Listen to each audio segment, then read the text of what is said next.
25페이지 보겠습니다. 4번에 오해. 사람이 예측하고 통제할 수 없는 것은, 그러니까 과학의 상식을 뛰어넘은 것은 위험한 일이라고 말씀을 하시는 분들이 계십니다. 제가 이제 처음에 이 교회에서 하나님의 음성을 듣는 이 강의를 할 때 저한테 이제 친구가 아니 얌전하게 성경 공부는 하지 왜 하나님의 음성을 듣는 걸 하냐고 위험하게 그러더라고요.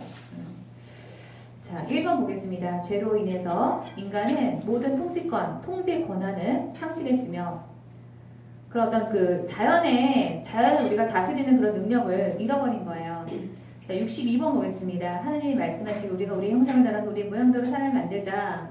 그리고 그가 바다의 고기와 공중의 새와 땅의 온갖 들짐승과 땅 위를 기어다니는 모든 길짐승을 다스리게 하자. 다스리는 권세를 하나님이 주셨어요. 그런데 죄 때문에 그런 질서가 다 깨져버린 거예요. 그래서 창세기 3장 16, 17절 맨 밑에 보시면은 그러므로 너 때문에 땅이 저주를 받고 너는 평생도록 수고하여 땅에서 나는 것을 먹게 될 것이다. 땅이 말을 안 듣게 된 거예요.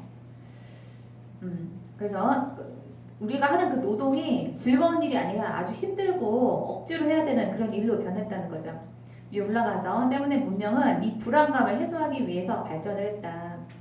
천문학, 뭐 기상학, 통계학, 뭐 의학, 법, 미디어 뭐 모든 게 다 우리가 미래를 알 수 없는 그 한계를 극복하려고 이런 일들이 다 이렇게 발전을 했다는 거죠. 그래서 신조차도 하나님이 하시는 일조차도 우리는 다 자기 손바닥 안에 있기를 원해. 그런데 그거는 교만이라고 하는 거예요. 여러분, 우리는요, 우리 인간은 노력으로 구원을 받으려고 합니다. 노력. 그래서 이 노력을 통해서 우리는 구원을 받으려고 해요. 근데 여러분, 하나님이 주시는 그 구원이라고 하는 것은 은혜거든요. 이 노력이라고 하는 건 사람이 원하는 거. 근데 하나님은 우리에게 은혜 주시기를 원하세요.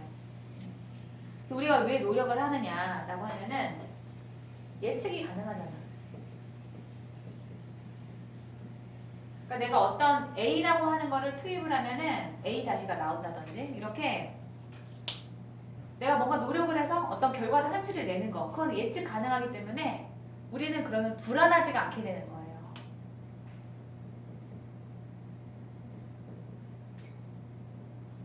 이런 장점이 있어요. 그래서 우리는 이 종교라고 하는 것도 내가 뭔가 노력을 해서 얻으려고 생각을 해. 바로 그런 사람들이 바리새인이었어요. 자기가 율법을 잘 지키는 것만으로 자기는 하나님 앞에서 대단한 그런 신앙심을 가진 것처럼 생각을 했었죠. 자, 그런데 여러분 하나님 바라시는 거는 은혜라고 했어요. 여러분 이 은혜의 결정권자는 하나님이에요. 결정권자가 하나님이야. 그러면 여러분 우리는 예측이 불가능해. 왜? 하나님 아니니까요. 하나님이 우리가 어떻게 하기에 따라 달려있는 게 아니라 하나님에게 달렸기 때문에 이거는 예측이 불가능해요. 그러면은 불안하겠죠.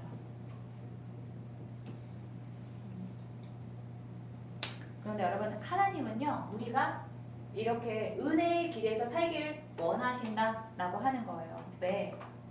예측이 불가능하기 때문에 우리가 계속 날마다 때마다 시마다 기도하고 묵상을 안 할 수가 없어. 하나님께서는 그걸 원하세요. 그래서 우리는 은혜의 길에서 살아야지 우리의 노력의 길에서 살려고 해서는 안 된다. 근본적으로.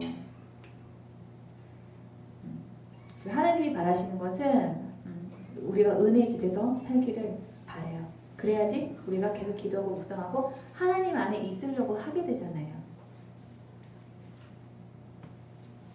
63번 보겠습니다. 하나님은 모든 것이 제때에 알맞게 일어나도록 만드셨다. 더욱이 하나님은 사람들에게 과거와 미래를 생각하는 감각을 주셨다. 그러나 사람은 하나님이 하신 일을 처음부터 끝까지 다 깨닫지는 못하게 하셨다.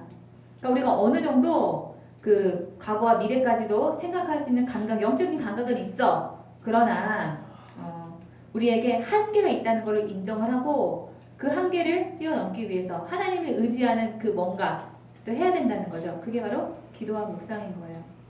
그래서 기도하고 묵상하면서 계속 하나님의 음성을 듣고 추구하고 순종하는 그런 삶으로 계속 나가야 된다는 겁니다. 위에 올라가서 우리 2번 보겠습니다. 우리의 통제권을 내려놓고, 그러니까 내가 행동을 해서 내가 뭔가 한다는 그런 거를 내려놓고, 나의 의지를 내려놓고 겸손하게 주님을 경배할 수밖에 없는 이유는 그분이 예측 불가능하게 일하시는 분이기 때문에. 그래서 우리는 하나님한테 우리가 맡겨야 되는 거죠. 자, 3번에 주님은 인간의 불완전성, 예측과 통제가 불가능한 때문에 우리가 기도하며 친밀한 관계를 구하도록 이끄십니다. 그래서 우리가 이것들을 통해서 예측 불가능하다는 이 점 때문에 우리는 기도하고 묵상할 수밖에 없는 거죠. 계속 때마다 하나님의 음성을 듣고 이렇게 가는 거예요.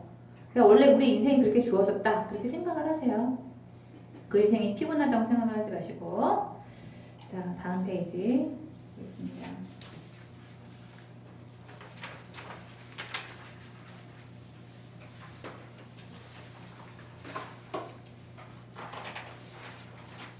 성령을 구할 때 악령이 임할 수도 있다라고 또 오해하시는 분이 있어요. 그러나 예수님의 이름보다 더 큰 권세는 없기 때문에 예수 이름의 권세를 믿고 구하면 되는 겁니다.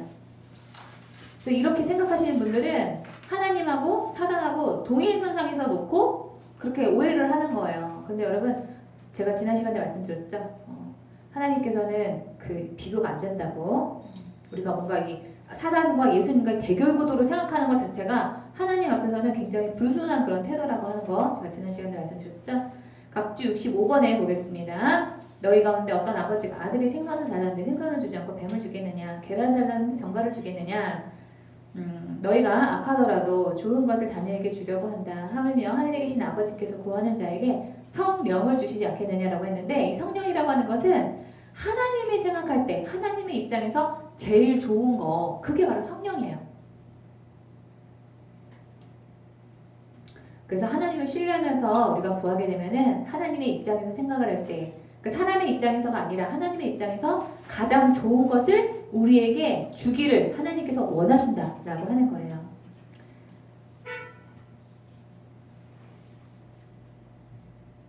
우리 빌립보서 보겠습니다. 우리 골로새서 보시면은 그분으로 말미암아 보이지 않는 것들, 그러니까 귀신이나 천사들이나 이런 것도 다 창조가 되었고 그분을 위해서 창조가 됐다라고 말씀드렸잖아요. 그래서 여러분, 사탄도 악령도 하나님의 피조물에 불과합니다. 제가 아까 이 창조자하고 피조물은 차원이 다른 존재일 수밖에 없다고 말씀드렸잖아요. 우리는 하나님의 차원과 그 귀신, 악령 이런 게 똑같은 차원이라고 생각하는 오해를 하시는데, 사단도 피조물이기 때문에 우리 인간과 하나님의 차이가 크듯이 차이가 클 수밖에 없는 거예요. 걔네도 피조물이야. 자, 빌립보서 보겠습니다. 하늘과 땅 위, 땅 아래에 있는 모든 만물이 예수 그리스도 앞에, 여기 모든 만물에는 귀신도 들어가는 거죠. 주님 앞에 무릎을 꿇고 예수 그리스도는 주님, 주인이시며 주인이라고 고백을 한다는 거예요. 하나님께 영광을 돌릴 것이다라고. 자, 그래서 우리는 믿음으로 하나님께 나가야 돼요. 히브리서에 보시면은 하나님께 나오는 자는 그가 계시다는 것과 그를 찾는 자들에게 상 주시는, 뭔가 보답을 해주신다는 거예요. 하나님 앞에 우리가 기대하는 마음으로 갈 때 하나님 우리에게 상 주시려고 예비를 해오고 계세요. 자, 우리 별표 있는 부분 좀 나눠서 좀 읽어보겠습니다. 두 부분으로 좀 나눠서 좀 읽어볼 텐데요. 우리 성은 집사님이 먼저 좀 읽어주시겠어요? 실제로 성령 사역의 현장에서 악령이 임하는 듯한 이상한 현상을 보고 듣거나 겪은 적이 있을지 모릅니다. 어떤 사람들은 성령 세례를 위해 안수기도를 받는 동안 얼굴이 일그러지거나 음성이 변조되어 이상한 말을 하거나 몸이 기괴하게 움직입니다. 이런 현상까지는 일어나지 않더라도 성령님이 역사하실 때 몸이 떨려오고 두려움에 사로잡혀서 그분의 임재를 거부할 때가 있습니다. 이런 일들은 왜 일어나고 두려움은 왜 생기는 걸까요? 성령님이 역사하시는 곳에 악한 영도 그 정체를 드러내기 때문입니다.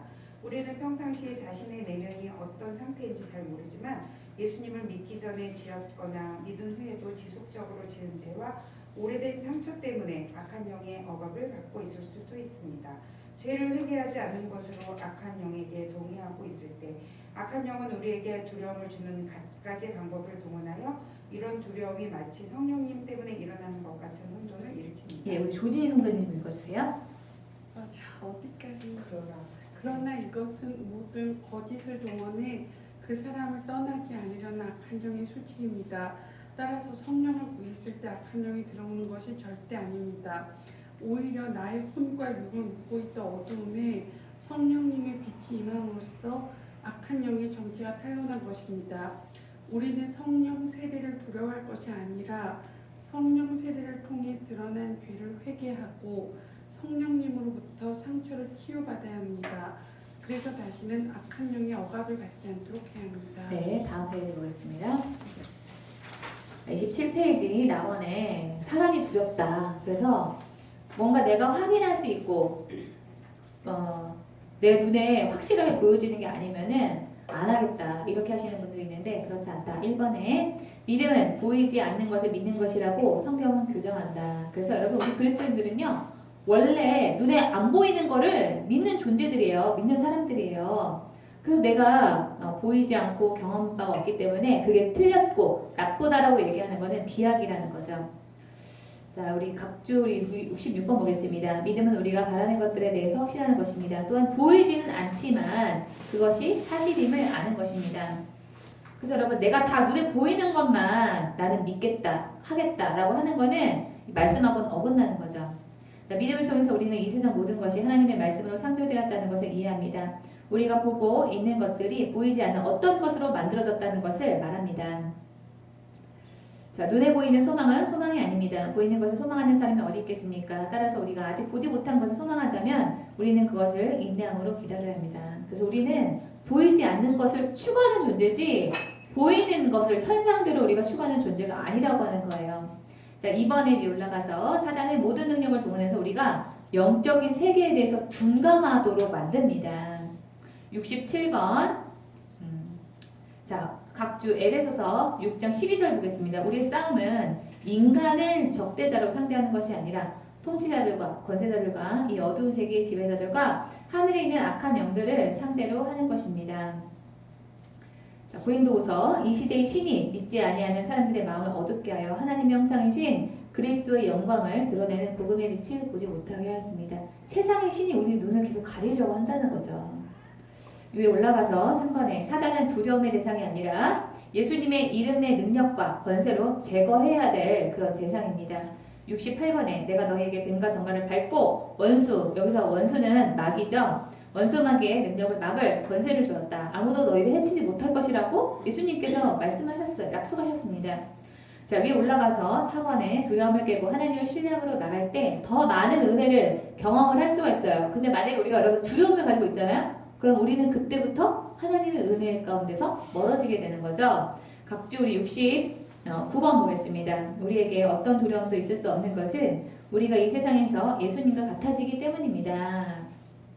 그래서 하나님에 대한 사랑이 있는 곳에는 두려움이 없습니다. 왜냐하면 완전한 사랑이 두려움을 내어쫓기 때문입니다. 사람을 두렵게 만드는 것은 벌을 받을지도 모른다는 마음 때문입니다. 우리가 하나님을 떠나게 되면은 두려운 마음이 들어요. 우리 안에. 하나님을 떠난 증거가 두려움이라고 말하고 있어요. 성경에서는.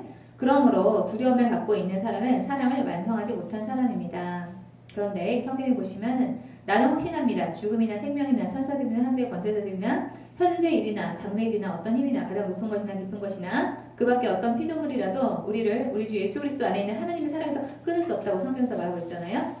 자, 우리 각주 좀 지나서 우리 오늘 나눠드린 거 보충에 3페이지에 7번 보겠습니다. 물에 빠져들어간 베드로 보시면은 자, 우리 마태복음에 있는 말씀 우리 김주영 집사님 좀 읽어주세요. 제자들이 탄 배는 그 사이에 이미 바다 한가운데 있었는데 풍랑에 몹시 시달리고 있었다. 바람이 거슬러서 불어왔기 때문이다. 이른 새벽에 예수께서 바다 위로 걸어서 제자들에게로 가셨다. 제자들이 예수께서 바다 위로 걸어오시는 것을 보고 겁에 질려서 유령이다 하며 두려워서 소리를 질렀다. 예수께서 곧 그들에게 말씀하셨다. 안심하여라 나다. 두려워하지 말아라.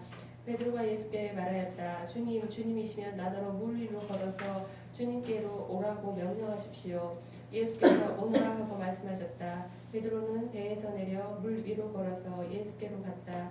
그러나 베드로는 거센 바람이 불어오는 것을 보고 무서움에 사로잡혀서 물에 빠져 들어가게 되었다. 그때 그는 주님 살려주십시오라고 하고 외쳤다. 예수께서 곧 손을 내밀어서 그를 붙잡고 말씀하셨다. 믿음이 적은 사람아 왜 의심하였느냐.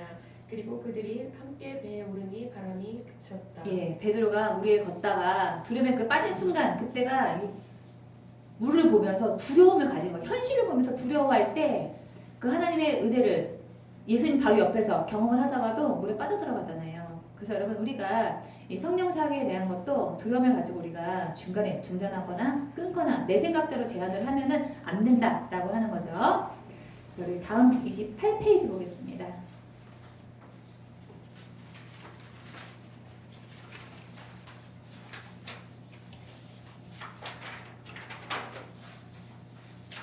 자, 우리 28페이지 우리 각주 보시면은 여호수아서 말씀 있죠? 자, 9절 말씀만 밑줄치 부분 말씀만 좀 볼게요. 내가 내게 명령한 것이 아니냐 강하고 담대하라 두려워하지 말라 놀라지 말라.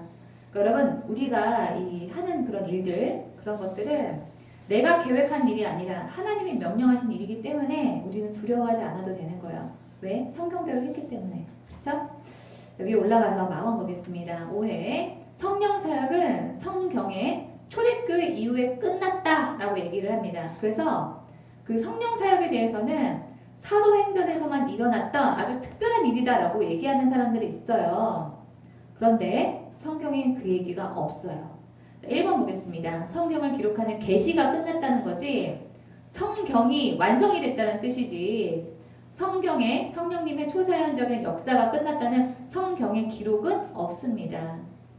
자, 우리 70번 보겠습니다. 성령의 기적과 은사는 사도시대의 교회에만 해당되는 것이 아닌가.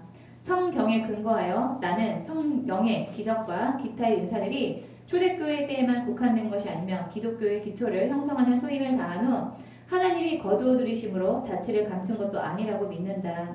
이 은사들은 성령과 믿음의 분량에 따라서 언제나 주어질 수 있다는 것이 성경 전체에 선포된 내용이다 라고 앤드류 머레이 목사님이 말씀하셨죠. 위에 올라가서 이번에 성경은 우리에게 교훈을 주기 위해서 기록이 됐어요. 여러분 교훈을 왜 줍니까? 교훈을 통해서 지혜를 얻어가지고 실제로 응용을 해서 써먹으라고 주시는 거잖아요. 성경은 우리한테 그거를 토대로 삼아 써먹으라고 주신 거예요. 어떻게 보면 사용 설명서인 거예요. 써먹으라고. 아무짝에도 지금 이 성경이 우리 삶과는 아무 그 연관이 없는 그런 이론에 그냥 불과하다고 한다면은 우리가 성경을 읽으면서 묵상을 해야고 그거를 내가 우리 실제 삶 가운데서 적용을 해야 될 이유가 없겠죠. 사도행전의 주체는 성령님이 복음 전파에서 어떻게 행하시는가이다. 그러니까는 사도행전에서 내가 그 예를 제시를 했으니까 너네도 할 수 있어. 이런 메시지를 주려고 만들어진 게 사도행전이라는 책이라는 거예요. 각주 71번 보겠습니다. 무엇이든지 전에 기록된 바는 우리의 교훈을 위해서 기록된 것이니 우리로 하여금 인내로 또는 성경의 위로로 소망을 가지게 하려면 성경이 이렇게 일어났으니까 내 삶 가운데서 이렇게 일어날 수 있어 라는 그런 소망을 주기 위해서 성경에 있는 교훈이 존재한다는 거예요. 자, 위에 3번 보겠습니다. 그대로 했을 때 재현 가능해야 진리지 재현 가능하지 않다면 신화, 구란 거예요. 한마디로 말하면 구란. 성경은 재현이 가능한 진리입니다. 우리 그 세상에서 과학 논문이 인정을 받으려고 하면은요, 다른 사람이 그 실험대로 그대로 했을 때 재현이 가능해야지 그게 사실로 인정이 돼요. 그런데 성경에 있는 대로 내가 그대로 했는데 우리 삶 가운데서 그런 일들이 일어나지 않는다라고 하면 놀라운 그런 일들이 일어나지 않는다라고 한다면은 성경은 진리가 아닌 거죠. 사실이 아닌 거예요. 성경에서는 성경이 진리라고 얘기를 하고 있잖아요. 그거는 우리 삶 가운데서 내가 그대로 적용할 때 그런 일이 실제로 일어난다라고 하는 얘기입니다. 자, 답을 보겠습니다. 성령 사역은 위험할 수 있으니까 하지 않는 게 차라리 낫다. 우리나라 속담에 구데기 무서워서 장 못 닦으냐 여러분 이런 말 있죠? 자, 우리 보충 제가 자료 드릴 거 3페이지에 8번 보겠습니다. 구데기 무서워서 장 못 닦으라는 이 말하고 비슷한 말이 있어요. 소가 없으면 구유는 깨끗하지만 소를 관리해야 될 그런 귀찮음은 없겠지만 소가 힘을 쓰면은 농사 지었을 때 소출이 많아집니다. 그러니까 사람들이 옛날에 그 농사 지을 때 요즘에는 기계로 하지만 소를 이용을 해서 농사를 지었잖아요. 소가 있고 없고의 차이가 엄청나게 크기 때문에. 근데 이렇게 성령 사역은 위험할 수 있으니까 차라리 안 하는 게 좋다라고 하는 사람은 성령님이 주시는 그런 그 많은 그 유익을 다 내버려 두고 무서워서 안 하겠다라고 하는 거하고 똑같은 겁니다. 우리 28페이지 다시 돌아가가지고 1번에 하나님께 쓰임을 받은 사람들은 하나님께 쓰임을 받기 전에 먼저 초월적인 경험을 다 했다는 그런 공통적인 경험이 있어요. 자, 72번 보겠습니다. 야곱은 꿈을 꾸었습니다. 그래서 사다리가 이렇게 있는데 막 하나님의 아들들이 막 왔다 갔다 하는 그런 꿈을 꿨죠.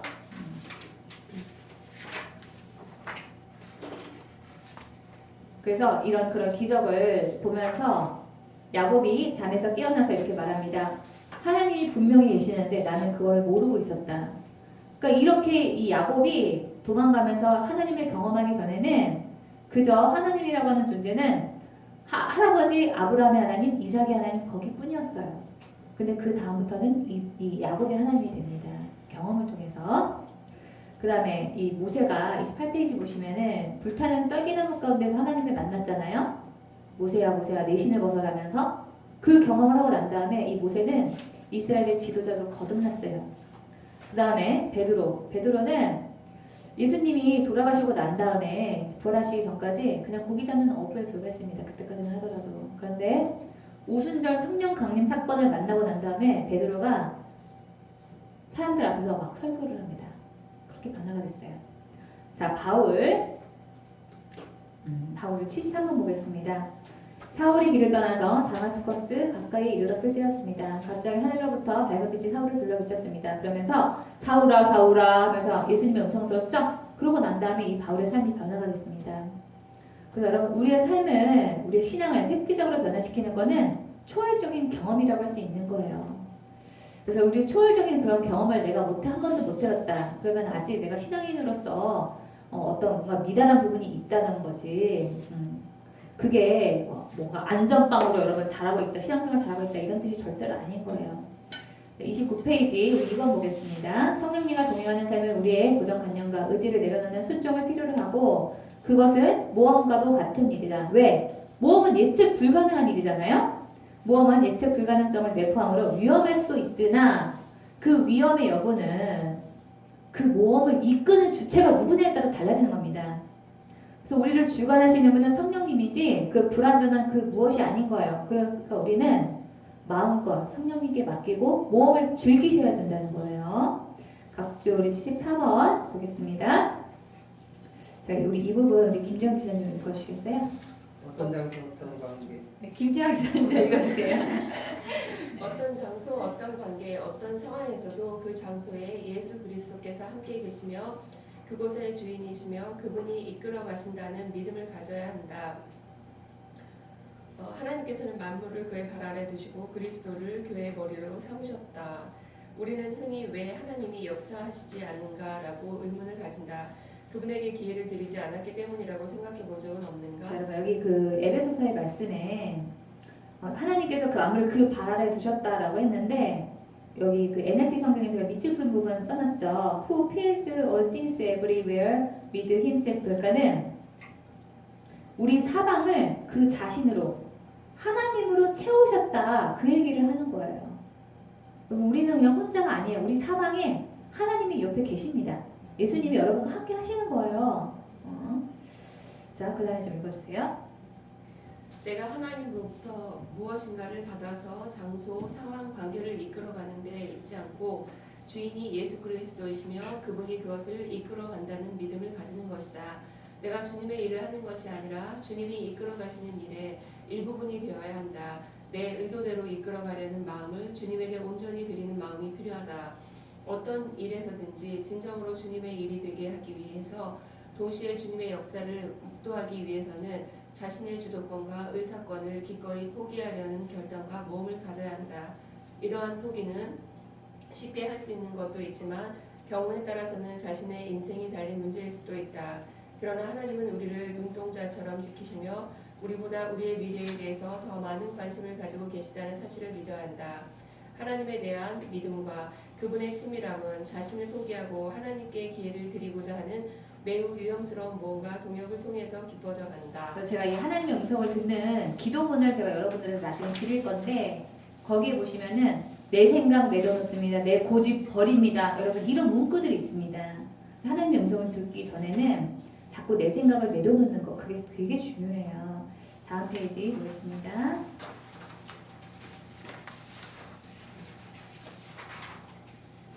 우리 로마서 8장 15절 여러분이 받은 성령은 여러분을 다시 두려움에 이르게 하는 노예로 만드는 영이 아니라 여러분을 하나님의 자녀가 되게 하는 영입니다. 그래서 우리는 그 성령을 의지하여 아빠, 아버지라고 하나님을 부를 수 있는 거예요. 자, 빌립은 사마리아 성에 내려가서 여러분 이 빌립이라고 하는 사람은 사도가 아니었어요. 일반 집사입니다. 평신도예요. 그런데 사마리아 땅에 내려가서 그리스도를 선포하니까 우리가 빌립이 행하는 표징을 보면서 그가 하는 말에 한 마음으로 귀를 기울였다. 그것을 귀신 들린 사람에게서 악한 귀신들이 큰 소리를 지르면서 나갔고 중풍병 환자와 지체 장애인이 고침을 받았기 때문이다. 그래서 여러분 그 성령 받은 사람 누구나 다 빌립처럼 될 수 있다. 이런 믿음을 가지고 우리가 접근을 해야 된다는 거예요. 저 사람은 특별한 사람이니까 나는 뭐 안 되고 나는 특별하지 않으니까 절대 여러분 그런 생각에서 버리세요. 자, 위에 올라가서 4번 보겠습니다. 5회 하나님이 하시는 일이라면은 불쾌하거나 시끄럽지 않아야 된다고 생각합니다. 근데 여러분 성령 사역을 하다 보면 막 어떤 사람들이 막 어디서 막 소리 지르고 막 그러잖아요. 자, 그런데 예수님이나 제자들의 사역도 절대 조용하거나 깨끗하지 않았어요. 각주 75번 보겠습니다. 제자들이 소년을 예수님께로 데리고 왔습니다. 악한 귀신이 예수님을 보자마자 소년에게 경련을 일으켰습니다. 소년은 넘어져서 입에 거품을 넣으며 땅에 나뒹굴었습니다. 얼마나 시끄러웠겠어요. 사람들이 주목이 다 됐겠죠. 저런 일이 일어나나? 아마 이랬을 거예요. 예수님께서 많은 사람이 달려와 모여드는 것을 보시고 더러운 귀신을 쫓으셨습니다. 이 듣지 못하고 말 못하게 하는 귀신아, 내가 너에게 명령한다. 소년에게서 나와 다시는 들어가지 마라. 귀신은 소리를 지르고 소년에게서 경련을 일으키게 하고 나갔습니다. 소년은 마치 시체처럼 되었습니다. 예수님이 나가라고 하니까 막 귀신이 막 소리를 지르는 그런 일이 일어나죠. 아까 왜 빛 가운데 악한 영이 드러나기 때문에 그런 소란들이 일어나고 나쁘게 일시적으로 보이는 거다라고 한 아까 그 읽으셨던 거 여러분 기억하시죠? 예수님이 이런 일을 하셨을 때 마찬가지로 더러운 귀신이 소리를 지르고 나가고 귀신 때문에 쓰러지고 자빠지고 이런 일이 일어나는 거예요. 자, 그 다음에 우리 밑에 보시면은 자, 귀신 들린 사람이 나오는데 예수님이 귀신 들린 귀신 들린 사람 안에 들어가 있는 이 귀신, 군대 귀신이 들어가 있는데 그 군대 귀신한테 돼지떼한테 들어가라고 얘기를 합니다. 그랬더니 맨 마지막 줄에 사람들이 와가지고 예수님을 보고 자기 마을을 떠나가 달라고 얘기를 합니다. 왜? 소동이 일어나고 재산적인 손실이 일어나고 그렇게 되니까. 그러니까 여러분 뭐 하나님이 일하신다는데 왜 문제가 있고 왜 재산적인 손실이 있고 뭐 어쩌고저쩌고 여러분 이렇게 토를 내잖아요. 근데 그렇지가 않다는 거예요. 자, 사도행전에 보시면은 에베소에서는 예수님의 도 때문에 적지 않은 소란이 일어났습니다. 라고 했죠. 그래서 이런 소란들이 있었다는 겁니다. 여러분 이거는 좀 특징이 있어요. 왜 그러냐면은 귀신은요 들어갈 때 소리 소문 없이 조용히 들어갑니다. 그리고 나갈 때는요 난리를 피면서 나가요. 그게 귀신의 특징이에요. 그런데 성령님이 임하실 때는요 요란하게 들어가십니다. 그래서 막 방언도 하고 쓰러지는 일이 일어나기도 하고 그렇게 되는 거죠. 근데 성령님이 소멸하실 때는 조용히 나가요. 삼손이 머리가 뽑힐 때요. 드릴라한테 머리가 뽑혀서 이제 머리가 다 밀어버렸잖아. 드릴라가 잠잘 때. 근데 삼손이 자기한테 성령이 떠나간 거를 못 들었어요. 깨닫지를 못했어요. 그리고 떨쳐서 일어나려고 하는데 가보니까는 성령님이 이미 다 하나님의 영이 다 떠나버린 거예요. 여러분 그게 바로 사단이 하는 일과 성령님이 하시는 일의 특징입니다. 성령님이 들어가실 때는 요란하게 들어가고 나갈 때는 조용하게 없어지는지도 모르게 나간다는 거예요. 사단은 반대로 들어갈 때는 아주 몰래 틈을 타서 왜? 떳떳하지 못하니까. 들어가지만 나갈 때는 요란하게 소란을 일으키면서 나간다는 특징이 있어요. 자, 암원에 보겠습니다. 5회 성령 체험이 신앙생활에 지속적인 영향을 주지 않으며 체험만을 추구하는 신앙이 될 오해가 있다, 우려가 있다 이렇게 얘기를 하는데 여러분 우리 보약 먹지 않아요? 근데 여러분 보약이 지속적인 영향을 주는 건 아니잖아요. 근데 왜 먹습니까? 유익하니까 먹는 거잖아요. 마찬가지예요. 자, 1번 보겠습니다. 초월적인 경험이 지속적인 영향을 주지 않을지라도 우리 신앙에, 우리 인생에 큰 영향을 주는 것은 사실이고 지속적이지 않다고 해서 우리가 터부시할, 금기시할 이유도 없어요. 하나님을 만나서 하나님의 큰 쓰임을 받았던 사람은 처음에 하나님을 먼저 깊이 경험부터 했습니다. 기도원 보세요. 천사하고 만나서 대화를 하잖아요. 자, 그 다음에 다음 페이지 2번에 어떤 경우에도 극단으로 가는 태도는 좋지 않기 때문에 각자가 분별할 일이지 그거를 일반화할 그런 문제는 아니다. 3번에 우리 76번 보겠습니다. 우리 한영민 자매님 좀 읽어주세요. 어떤 신학자들은? 어떤 신학자들은 그런 체험이 우리의 삶에 지속적인 효과를 주는 것인지에 대한 질문을 제기한다. 물론 안 그럴 때도 있다. 그러나 어차피 그런 정도의 모순은 우리 인간의 삶에 흔한 일이 아닌가. 영감이 넘치는 설교를 들었다고 해서 누구나 그 순간부터 완전히 변화된 삶을 살아가는가. 그럼에도 불구하고 많은 사람들이 성령 안에서 체험을 함으로써 그들의 삶이 영구적으로 영향을 받는 것을 너무나 많이 보았다. 그래서 바울이 말합니다. 고린도전서에서 여러분은 더 큰 은사를 열심히 구하십시오. 그 밑에 고린도전서 사랑을 추구하십시오. 신령한 은사를 열심히 구하십시오. 특히 예언하기를 열망하라고 합니다. 자, 고린도전서 14장 12절에 두 번째 줄 그 은사를 더욱 넘치게 받기를 힘쓰라고 하고 고린도전서 14장 39절에 예언하기를 열심히 구하라고 특별히 방언하는 것도 막지 말라고 얘기하잖아요. 위에 올라가서 3번 보겠습니다. 성령의 임재하심은 이해할 수 없는 현상을 발견하는 데 집중하는 것이 아니라 믿음으로 받는 거예요. 이것도 이제 아까 말씀드렸던 것처럼 내가 이해한 것만, 내가 용인할 수 있는 것만 받아들이겠다는 것, 그런 태도 자체가 교만이라고 하는 거죠. 77번에 자, 우리 김요한 집사님 좀 읽어주세요. 우리는 세상에 살면서 느끼고 생각하는 훈련을 받아왔습니다. 성령 세례를 받을 때도 뭔가 자신의 오감으로 느낄 수 있기를 원합니다. 물론 사람에 따라서 몸으로 느낄 수 있는 일들이 일어날 수 있습니다. 그러나 그런 일들은 어디까지나 성령님이 임재하신 결과로 나타난 현상이지 성령님 그 자체는 아닙니다. 인식할 수 있고 이해할 수 있는 현상을 발견하는 데만 생각을 집중하고 있다면 성령님은 오시지 않습니다. 자꾸 자신의 느낌에만 집중한다면 하나님과 진정한 교제를 할 수 없습니다. 영이신 하나님은 혼과 육으로 느끼기 위해 노력하지 마세요. 그저 마음을 열고 기다리십시오. 자, 위에 올라가서 4번에 신비주의는 하고 싶은 일을 할 수 있는 능력이 나에게 없으니까 대신 능력을 빌려서 하는 것이라면 기독교의 체험은 은혜로 하는 것이다. 그것은 내 뜻과 내 의지를 내려놓고 주님이 전적으로 일하시도록 할 때 경험할 수 있다라고 제가 써놨죠. 여러분 그 신비주의라고 하는 것은 제가 아까 왜 신비주의에 대해서 경계할 때 그 설명드릴 때 사람한테 집중하지 말라고 말씀드렸잖아요. 여러분 우리가 그 하나님을 경험하고 하나님의 음성 독하는 건 다 은혜로 하는 거지 내가 뭐 어떤 특별한 능력이 있어서 이렇게 생각을 한다라고 하면 그거는 대단한 오해를 하고 계시는 거예요. 자, 우리 4번 보겠습니다. 오해 실제적인 경험이나 체험보다는 학문이나 이론이 훨씬 이성적이다. 자, 여러분 이거는 뭐냐면은 우리 그 한국 교회는요 특별히 신앙생활을 해도 뭔가 이성적으로 하려고 하는 경향이 있어요. 이성적으로.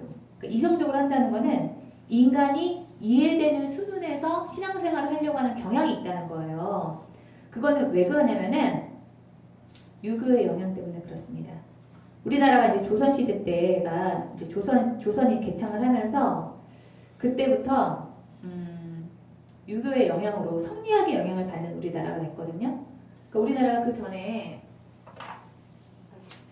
고려시대가 있고 그 다음에 조선시대가 있는데 이 고려시대 때만 하더라도요. 불교, 도교, 그 다음에 뭐 원시종교, 샤머니즘이죠.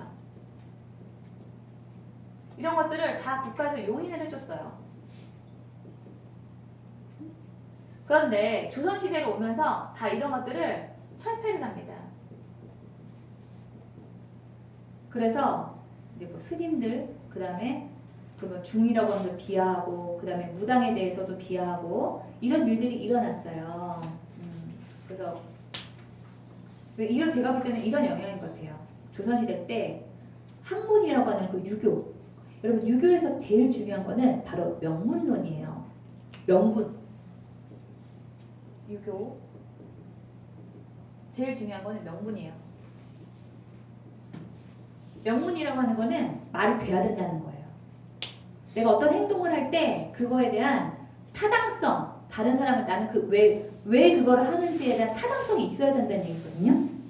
그러니까 여러분 이거는 뭐냐면은 내가 다른 사람에게 설명할 수 있고 누구든지 납득할 수 있는 일만 한다라고 하는 게 바로 이 명분론이거든요.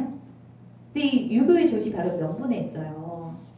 정리가 되셨죠? 그래서 여러분 말이 되는 것만 하고 말이 안 되는 건 안 하겠다 라고 하는 중심으로 우리나라 사람들이 사고를 그렇게 한다는 거예요. 특별히 더 외국 사람들보다 그런 것 같아요. 그래서 이 조선시대 때부터 불교라든지 도교라든지 그런 어떤 그 샤머니즘 이런 것들, 무속신앙 이런 것들을 다 천단돼서 나오는 그런 생각의 중심이 바로 이 학문이나 이론이 훨씬 더 이론적이고 더 고차원적이라고 보는 데 있다라고 봅니다. 그래서 우리가 우리 교회 안에서도 그런 어떤 신비한 그런 일을 겪는 그런 일보다도 신학적으로 설명이 돼야 되고 논리적으로 설명이 되는 거, 그런 신앙을 추구하는 그런 신앙으로 우리나라 사람들이 많이 그렇게 신앙생활을 한다는 거예요. 그런데 아까 말씀드렸다시피 우리가 하나님을 내가 믿는다라고 하는 거는 눈에 보이지 않는 어떤 초월적인 것들, 그런 것들을 내가 받아들인다라는 그런 의미가 있다는 거예요. 자, 1번에 근데 사람은 이성이 아니라 오히려 감성에 따라서 움직이는 경향이 있습니다. 자, 78번에 이성이 인간을 이끌어간다면 인간을 만들어간다면 감성은 인간을 이끌어간다. 그러니까 우리의 그 행동을 좌지우지하는 거는 실제로 보면 우리 이성 같지만 감정에 따라서 우리는 행동한다는 거예요. 인간이 대부분. 다음 페이지 보겠습니다.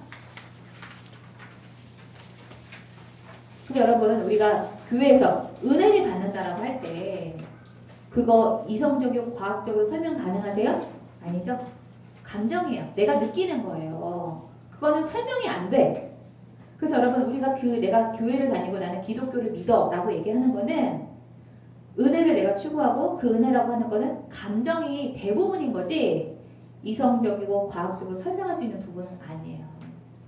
자, 우리 별표 우리 한영희 자매님 그리고 냉정한 합리주의자인 독일인들을 상대로 중요한 구매나 의사결정에서 감성과 이성이 미치는 영향력을 조사했다. 그들조차도 감성이 90에서 95%의 영향을 미친다고 답했다. 네, 그 다음에 우리 밑에 감정사회학도 좀 읽어주세요. 감정사회학은 인간 사회의 모든 것이 감정과 연관돼 있으므로 감정을 고려하지 않은 사회학적 설명은 불완전할 수밖에 없다고 본다.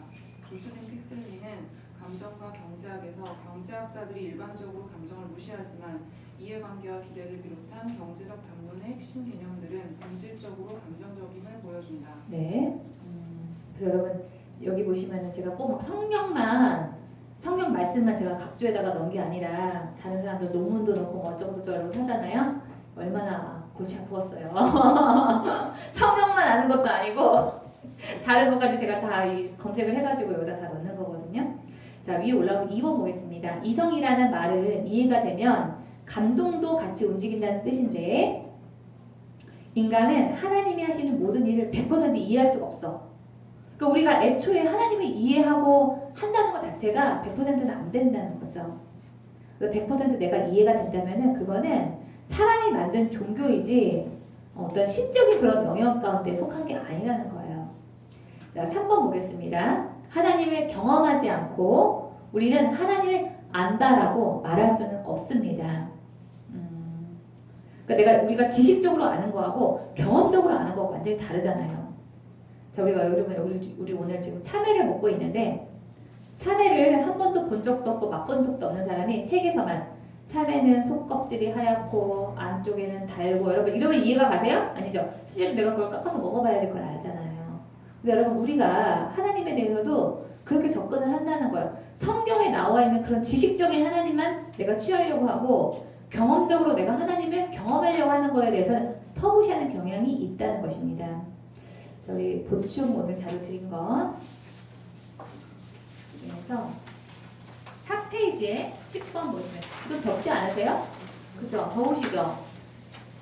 좀 올려주세요. 네. 자, 우리 10번 우리 김성우 지사님 좀 읽어주시겠어요? 알다는 알다는 히브리어로 야다이다. 야다는 손으로 만지다 또는 다루다라는 뜻을 가지고 있다. 만지다, 접촉하다는 것은 친밀함의 상징이다.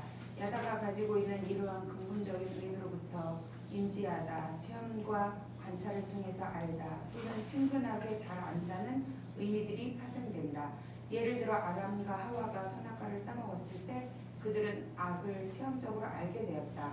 창세기 4장 1절에서 아담이 그 아내 하와와 동침함에 알게 되어 야다 가인을 낳고 할 때 야다가 쓰인 것과 같이 남녀가 서로 성적인 교제를 통하여 아는 것과 같은 친밀함이 야다에 함축되어 있다. 그만큼 성경에서 누군가 하나님을 알았다라는 표현이 나올 때 우리는 그가 하나님을 정말 깊이 이해하고 그와 가까운 교제를 하는 사람인 것을 알 수 있다. 따라서 여호와를 알지 못하는 교인이란 하나님을 인지하지 못하거나 하나님을 체험하지 못하거나 하나님을 실질적으로 모르는 자를 말합니다. 네. 자, 4번 보겠습니다. 12페이지 4번 보시면은 성경은 오직 성령의 감동함으로 계시를 통하여 풀어주실 때 이해를 할 수가 있다. 성경을 통해서 하나님을 더 잘 알기 위해서 성령님께 의지해야 하는 이유다. 여러분 아무리 그 높은 신학적인 그런 지식을 가진 사람이라고 할지라도요. 성령님의 지도를 받아서 성경을 보는 사람은 따라갈 수가 없어요. 제가 이 큰 교회 다니면서 신학교 교수님들이 오셔가지고 설교를 하는 경우가 있거든요. 그런데 마음의 감동이 다른 일반 목사님들보다도 못할 때가 있어요.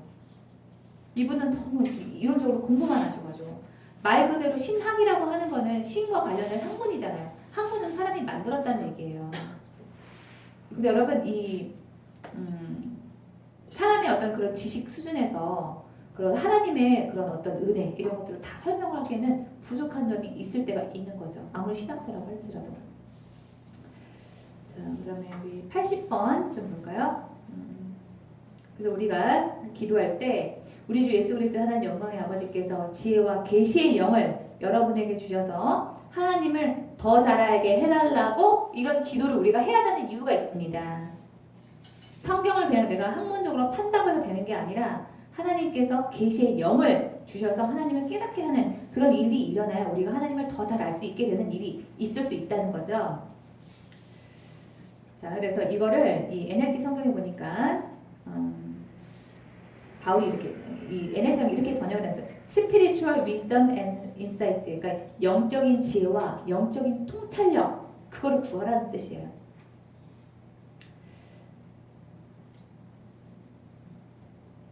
그 종교의 영은 하나님과의 관계 대신에 말씀을 강조하며 계시 대신에 하나님의 음성을 듣는 것보다도 하나님을 자신의 이성 밑에 두려고 한다. 그러니까 내가 이해할 수 없는 것은 안 하겠다. 그런 태도로 임한다는 거죠. 위에 올라가서 5번에 복음은 이론이 아니라 능력이다. 여러분 이 기적이라고 하는 것은 복음의 일부가 아니고 핵심이에요. 우리 기독교라고 하는 게 2000년 동안 이어져 올 수 있었던 그 이유는 성령만 존재해서 되는 게 아니고 기적도 함께 존재했기 때문에 지금까지 그 기독교가 있었던 것입니다. 근데 그 기적을 일으키시는 그분이 바로 누구예요? 성령님이라는 거예요. 각주 81번 보겠습니다. 믿는 자들에게는 이런 표적이 따르리니 그들이 내 이름으로 귀신을 쫓아내며 새 방언을 말하며 예수께서 12를 한자리에 불러넣으시고 귀신을 제어과 병을 고치는 권능을 주시고 여러분 이 성경에 있는 제자들에게만 이런 일이 일어났던 것이 아니라 우리 가정 안에서도 일어나고 우리 교회 안에서도 일어나잖아요. 제가 그 어렸을 때 초등학교 5학년 때요. 열병을 앓은 적이 있었습니다. 부모님이 아무도 안 계시는데 동생하고 저하고 둘이만 이렇게 집에 있는데 오빠들도 없고 아무도 없는데 갑자기 제가 열병이 나가지고 몸을 달달달달 이렇게 떠는 거예요. 그래서 동생이 막 울었어요. 그래서 제가 너무 아프고 막 이렇게 하니까 이불을 이렇게 갖다가 덮었는데도 이 추위가 가시지를 않는 거예요. 저희 그때 어머니가 저희 이모네 가게가 고깃집을 하고 있었는데 거기 일 잠깐 도와주러 가신 적이 있었어요. 일손이 부족해가지고. 고깃집에서 일 끝나고 오니까 12시인 거예요. 밤에. 그때는 당시만 하더라도 80년대니까요. 나이가 천천히 먹었네요. 제가 초등학교 80년대. 근데 그때만 하더라도요. 밤에 약국 덮고 응급실에 갈 그런 생각도 못했었어요. 근데 저희 어머니가 그때 제 머리에다 손을 얹고 기도하셨어요. 열병은 떠나갈지어다 기도하셨거든요. 그 자리에서 열이 떨어졌어요. 그래가지고 제가 그 저녁도 못 먹고 아무것도 못 먹고 그냥 그때까지 쫄쫄 굶으면서 아프기만 하고 있었는데 동생은 옆에서 울고 나는 아프고 그냥 이러고 있었는데 그때 엄마가 그때 뭐 음식 바나나도 뭐 사오고 막 그랬던 기억이 나거든요. 배지밀도 먹고 막 이랬던 기억이 나요. 그때부터 시작을 해가지고. 예. 여러분 저희 가정 가운데 일어나는 거는 당연한 일입니다. 언젠가 저희 동생이 막 뭐 머리가 아프다고 했나? 그러니까 저 아버지가 이러더라고 얼마 전에 엄마한테 가서 기도받으면 되니 이러시더라고요. 그런 일이 있다는 거예요. 다음 페이지 보겠습니다. 자, 차번에 5회 오직 성경 말씀만 중요하고 성경 체험은 해도 되고 안 해도 된다라고 말씀하시는 분들이 있는데 자, 1번에 지식과 경험은 둘 다 중요한 거예요. 그러나 성경을 아는 것으로 주님의 자리를 대체할 수는 없습니다. 그러니까 우리가 성경 지식을 내가 가지는 거하고 주님과 그런 체험적으로 관계를 가지는 거하고는 일이 다르다는 거예요. 그래서 우리는 이 동시에 두 개가 둘 다 있어야 된다는 겁니다. 그래야지 균형 잡힌 신앙이라고 하는 거예요. 성경 지식만 이렇게 여러분 많고 내가 경험한 지식, 경험한 경험은 없고 그러면 이게 불균형한 거죠. 자, 우리 82번 보겠습니다. 자, 우리 조진희 성도님 읽어주세요. 요한복음. 요한복음 5장 37절에서 40절. 나를 보내신 아버지께서 친히 나를 증언해 주셨다. 너희는 지금까지 그분의 음성을 듣지도 않았고 그분의 모습을 보지도 않았다. 또한 너희는 아버지께서 보내신 사람을 믿지 않았기 때문에 하나님의 말씀이 너희 속에 머물러 있지도 않는다. 너희는 성경에서 영생을 얻을 수 있다고 생각하여 성경을 부지런히 연구하고 있는데 바로 그 성경이 나를 증언하는 것이다. 하지만 너희는 영생을 얻기 위해 나에게 오는 것을 거절하였다. 네, 그러니까 이 바리새인들한테 예수님께서 너희가 하나님의 영성을 듣지도 않고 보려고 하지도 않았기 때문에 성경을 깨닫는데도 한계가 있다. 그 얘기를 하는 거죠. 자, 우리 그 82번 바로 위에 보시면 고린도후서 6장 7절 말씀 있습니다. 진리의 말씀과 하나님의 능력으로 복음 전파하는 일을 두 개, 이 균형을 가지고 바울은 일을 한다고 얘기를 하고 있어요. 그러니까 우리는 이 두 개가 다 필요한 거예요. 진리의 말씀을 아는 지식도 필요하고 또 하나님의 능력으로 일을 하는 것도 두 개가 균형 잡힌 그런 신앙이 필요하다. 우리 밑에 우리 별표 82번에 있는 별표 좀 제가 읽겠습니다. 종교개혁의 주요 표지였고 우리가 흔히 사용하는 솔라 스크립툴라, 오직 성경이라고 하는 이 말씀은 성령의 역사를 부정하는 의미로 만들어진 것이 아니다. 그러니까 말씀만 중요하다 이 얘기를 하는 게 아니에요. 워낙 이 중세 1000년 동안에 카톨릭에서 성경 말씀을 아예 부정을 해버렸습니다. 성경을 아예 못 읽게 했어요. 천주교에서 1000년 동안에. 그러니까 이 종교개혁을 일으켰던 루터가 성경이 중요하다고 하면서 들고 나온 게 오직 성경이라고 하는 이 말인 거지. 말인 거예요. 네, 정리가 되셨죠? 자, 성령님은 필요가 없고 단지 말씀만 중요하다는 의미가 아니고 중세 카톨릭의 교황의 권위가 성경의 권위를 능가한다는 주장에 대해서 반박하는 종교개혁의 표어이다. 여기 여러분 천주교 다니신 분이 없어서 잘 모르겠지만 천주교에서는요 성경을 많이 읽으라고 얘기 안 합니다. 성경에 이 천주교에서 중요하게 생각하는 거는 뭐냐면은 구전이에요. 구전. 어떤 성자가 이런 일을 했다더라 하고 하는 그 구전입니다. 그래서 거기는 성자들의 날이 따로 있어요. 오늘은 베드로의 날, 오늘은 사도 요한의 날, 이런 날들이 그게 다 구전이잖아요. 그러니까 성경만 중요시했으면 중세 천년 동안에 그런 부패가 일어나지 않았을 텐데 성경 더하기 구전까지도 함께 믿은 거예요. 그래서 이 카톨릭이 부패한 겁니다. 그 나중에는 성경의 권위를 뛰어넘어서 교황이 하는 말이 진리가 되어버렸어요. 그러니까 이 루터가 성경이 중요하다는 의미에서 오직 성경으로라고 하는 그 표를 내세운 거예요. 자, 우리 그 다음에 성령의 계시 없이는 여기서부터는 우리 한영인 자매님 좀 읽어주세요. 성령의 계시 없이는 오늘 우리에게 말씀하시는 하나님의 뜻을 놓치게 된다는 것이다.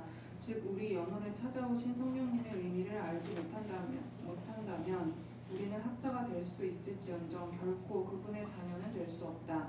성경 전체를 통하여 말씀 없이 성령님이 단독으로 역사한 예는 한 군데도 없다. 결국 우리가 하나님 나라로 온전히 인도받기 위해서는 말씀과 그 말씀의 불을 밝혀주는 진리의 영 두 가지 모두가 필수적이다. 네, 여기까지 하고 좀 10분만 좀 쉬도록 하겠습니다.